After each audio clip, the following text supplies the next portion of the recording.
वो आईसीयू है जहाँ शीतल के साथ वो हादसा हुआ था। इसी आईसीयू में मुझे नहाशे की बेगुनाही का कुछ सबूत मिल सकता है।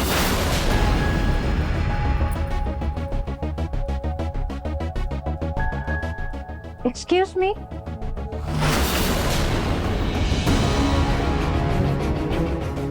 आप उसी पेशेंट की फैमिली में से हैं ना जिनकी आग लगने की वजह से डेथ हो गई थी? जी डॉक्टर, वो मुझे ना आईसीयू में जाना था एक बार। देखिए, पुलिस ने वो एरिया पूरा सील कर दिया है, वहाँ किसी का भी आना जाना मना है। डॉक्टर बस 5 मिनट के लिए जाने दीजिए, मेरा जाना बहुत जरूरी है। मैं बस 5 मिनट में वापस आ जाऊंगी। आई एम सॉरी, ये क्राइम सीन है और आप अंदर जाएंगी तो सबूत मिट जाएंगे, और अगर फिर भी आपने अंदर जाने की कोशिश की तो मुझे मजबूरन पुलिस को इन्फॉर्म करना पड़ेगा। तो प्लीज जाइए।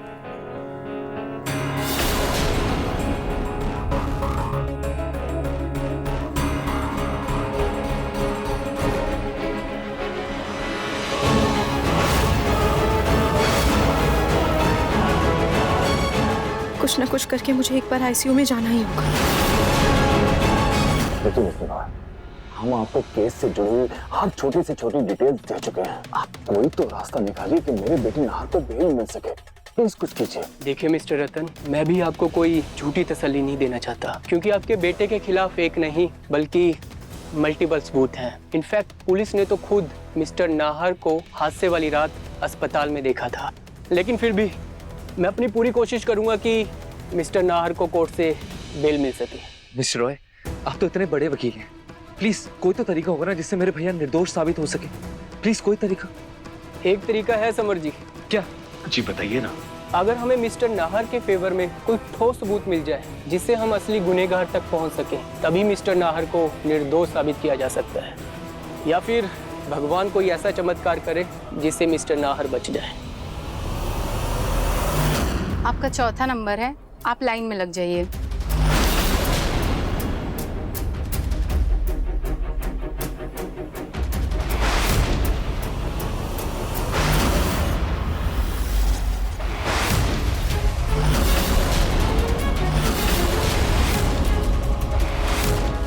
मौका मिलते ही आईसीयू की तरफ निकल जाऊंगी।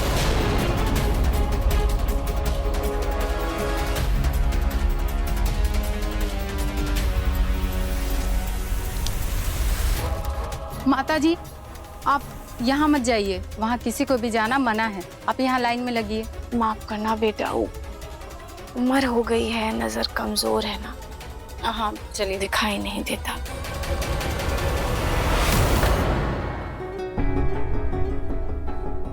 अब कैसे जाऊं? यहाँ तो कोई ना कोई रोक देता है।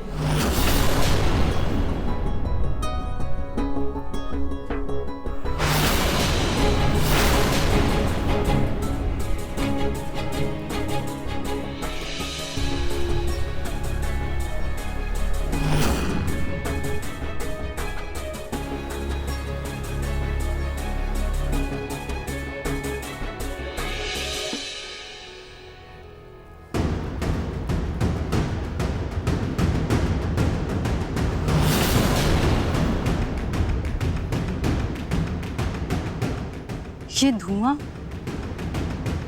अरे ये धुआं कहाँ से आ रहा है? लगता है आग लग गई। जाओ जल्दी से चेक करो।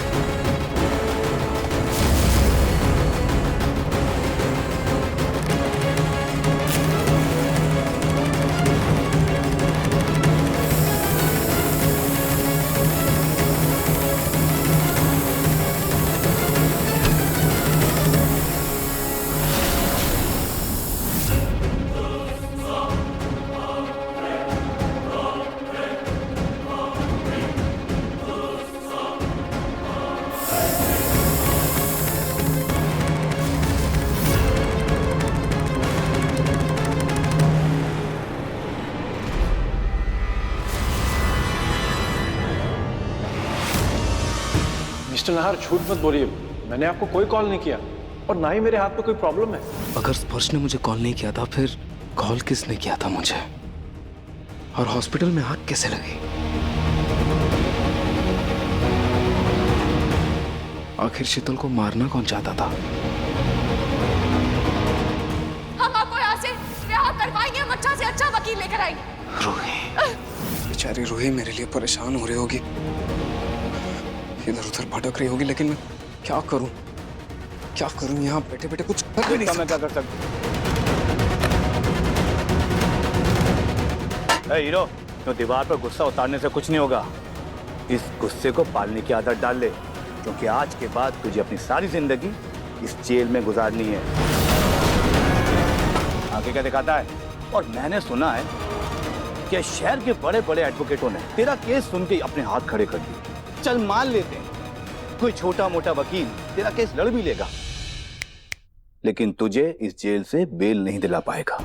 लेकिन तेरे लिए अफसोस की बात, जिस बीबी के लिए तूने अपनी होने वाली बीबी का कत्ल किया, मान ले कल को वो किसी के साथ चली गई तो तेरा क्या होगा? पता है, तू ही जेल में बैठकर टुनटुना बजाएगा। मुखर्जी क्या बजाएगा? टुनटुना। टुनटुना। हंस लीजिए इंस्पेक्टर, हंस लीजिए, लेकिन आप रूही को नहीं जानते। उसने अगर ठान ली तो वो जमीन आसमान एक कर देगी, लेकिन वो मुझे यहाँ से रिहा करवा के रहेगी। ठीक है, हम तेरी रूही को भी देख लेंगे। मुखर्जी, एक कड़क चाय मंगा। Okay sir. बस डर इस बात का है कि मुझे बचाने के चक्कर में कहीं वो खुद किसी मुसीबत में ना फंस जाए।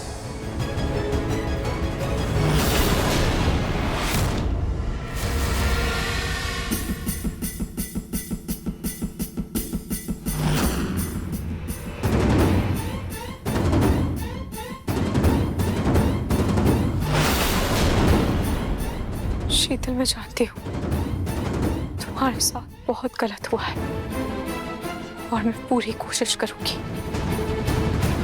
कि जो भी मुजरिम है मैं उसका पता लगाकर उसे कड़ी से कड़ी सजा दिला पाऊं।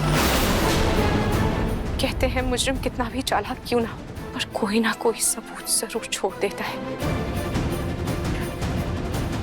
शायद मुझे भी यहाँ कोई सबूत मिल जाए।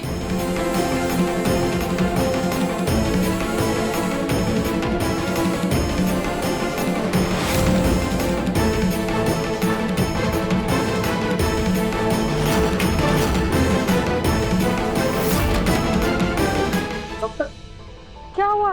पता चला हॉस्पिटल में आग कैसे लगी? डॉक्टर, ये आग नहीं लगी है, किसी ने मच्छर मारने की मशीन को ऑन कर रखी थी, जिसकी वजह से पूरा हॉस्पिटल में धुआं धुआं हो गया। खामखा पूरे हॉस्पिटल में ना अफरा तफरी हो गई। जाओ जल्दी से दरवाजे खिड़की खोलो हॉस्पिटल के, धुआं निकले बाहर। जी डॉक्टर।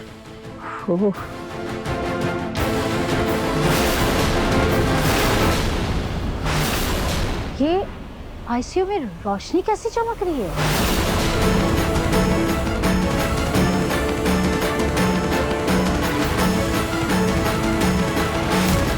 ये लेबल किस चीज का है? ये ऐसा क्यों लग रहा है कि कोई अंदर है?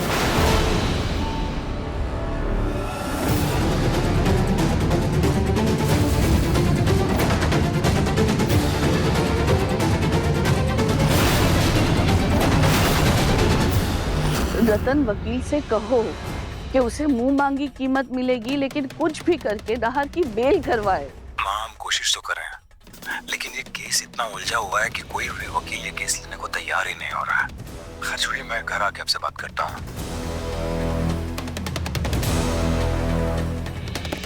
माँ जी देखिए, नाहर की चिंता मुझे भी है, लेकिन प्लीज आप ये जूस पी लीजिए। माँ जी, आपने सुबह से कुछ भी खाया पिया नहीं है, पी लीजिए।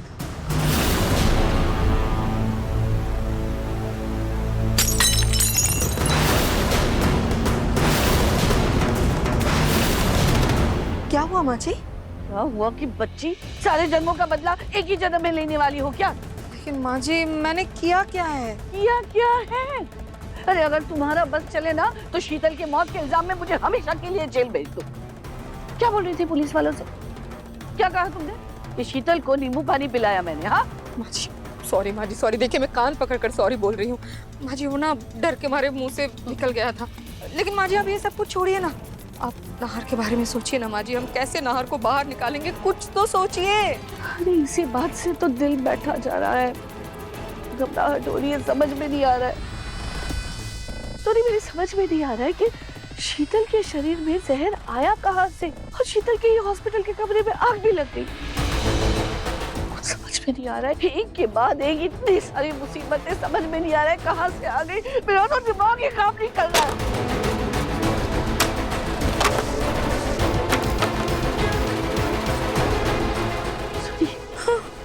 एक तरीका है नाहर को बचाने का। क्या माँ जी?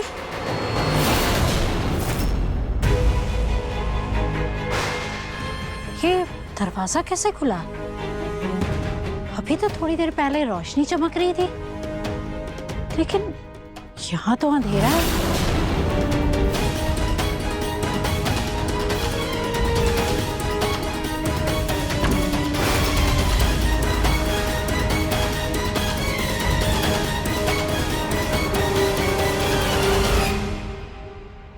लेबल, पता नहीं ये किस चीज का लेबल है, पर क्या पता ये लेबल मुझे नाहर जी की बेगुनाही तक ले जाए और असली मुजरिम का पता चल जाए या कोई सबूत मिल जाए।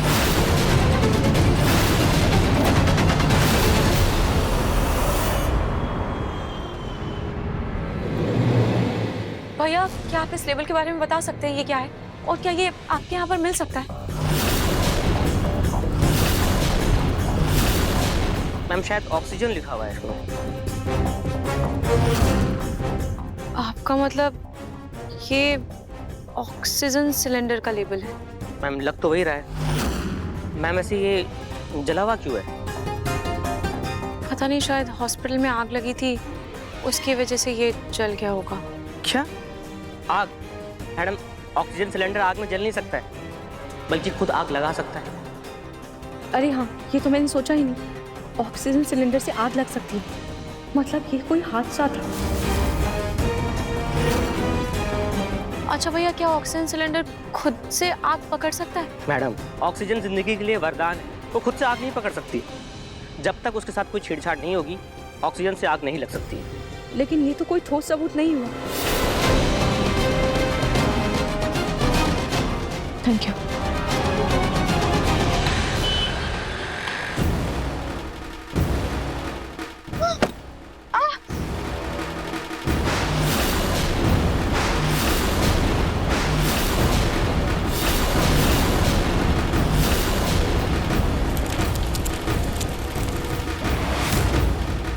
अपना बोरिया बिस्तरा उठाओ और अभी के अभी मेरे घर से दफा हो जाओ। ये आप क्या बोल रही हैं? पापा जी ने तो मुझे कहा है कि मैं यहाँ कुछ दिन रह सकती हूँ। हाँ, लेकिन अब मैं कह रही हूँ ना कि तुम यहाँ नहीं रह सकती। जाओ जाके अपने यार के पास रहो। इस घर में तुम्हारे लिए कोई जगह नहीं है, निकलो यहाँ से। दादी, कह दिया ना मैंने, यहाँ नहीं रह सकती तुम, कोई जगह नहीं है तुम्हारी इस घर में। नाहर जी करके मेरे पोते को तुमने जेल भिजवा दिया, मेरी होने वाली बहू को स्वर्गवासी बना दिया। इतना सब कुछ होने के बाद मैं तुम्हें इस घर में रहने दूंगी? अरे मुझे तो तुम्हारी मनहूस शक्ल भी नहीं देखनी। दबा हो जाओ इस घर से, अभी कभी निकलो यहाँ से। रूही ने कुछ नहीं किया, आप उसे क्यों ब्लेम कर रही हैं?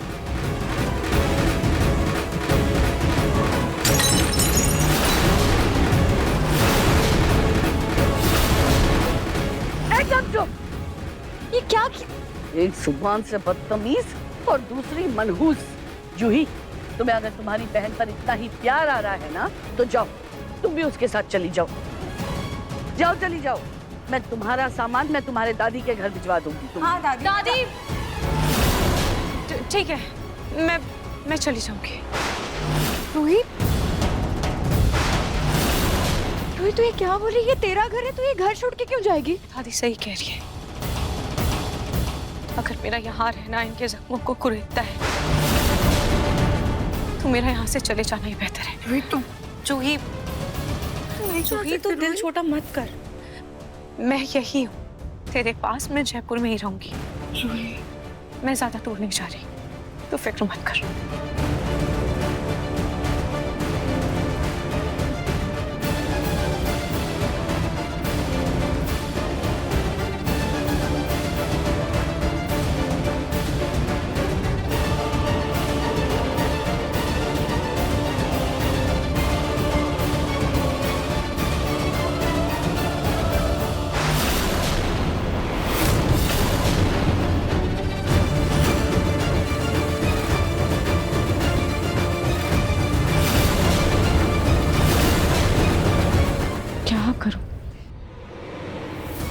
कहाँ जाऊं?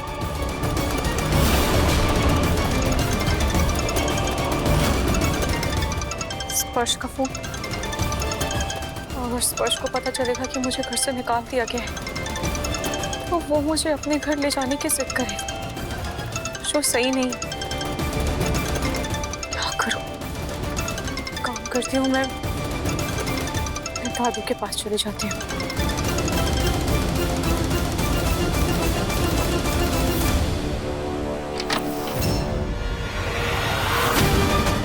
जूही, क्या हुआ? इधर आना तो। रूही, रूही जल्दी से अंदर आ। रूही, पर रूही तू जल्दी से अंदर आना, बाकी बाद में करेंगे। जल्दी सामान दे सारा अपना, मैं संभाल लूंगी। सब इधर आना यार। रूही प्लीज जल्दी करना, तो आ जाएगा। आराम से जल्दी। रूही क्या करो, अंदर आना प्लीज। रूही मेरी बात मान लेना प्लीज।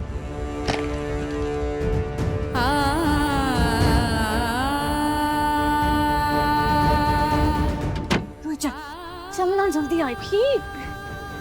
जूही, तू क्या कर रही है? रोहित देख, इस कमरे में शीतल रहती थी। अब वो नहीं है तो ये कमरा बंद ही रहता है। तो तू अगर यहाँ रहेगी तो किसी को कुछ पता नहीं चलेगा। ये बहुत गलत। तू सोच, अगर दादी को पता चल गया या उन्हें कोई अंदाजा भी लग गया तो क्या होगा? रोहित कुछ पता नहीं चलेगा, मैं बोल रही हूँ ना। तू यहीं रुकेगी प्लीज। तू मेरी बात।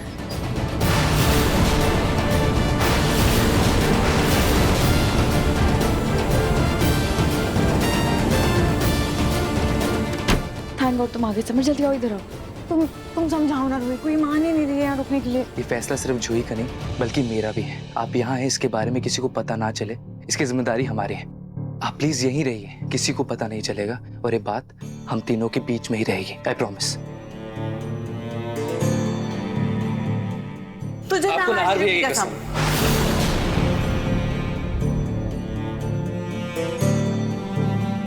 वकील ने क्या कहा समर भैया? अभी मैं आपसे झूठ नहीं बोलूंगा, लेकिन नाहर भैया की बचने की कोई खास उम्मीद दिख नहीं रही है, क्योंकि सारे सबूत ही उनके खिलाफ।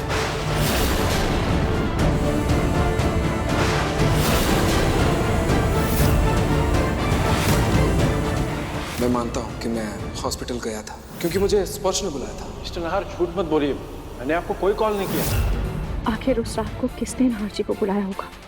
वो जो भी है वही हमारा सबसे बड़ा सबूत है, क्योंकि वो स्पर्श और नाहर जी दोनों के बारे में जानता है।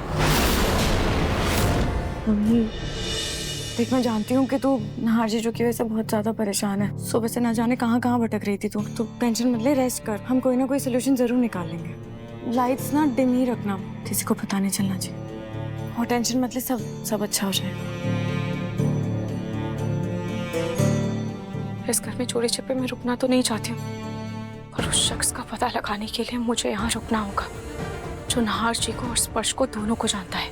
और शायद खाटू जी की भी यही मर्जी है कि मैं इस घर में रहकर नाहर जी की बेगुनाही का पता लगा पाऊँ।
मैं 7 दिन के अंदर इसको रिमांड पे लाके जेल के अंदर भिजवाऊंगा, ये मेरा वादा है।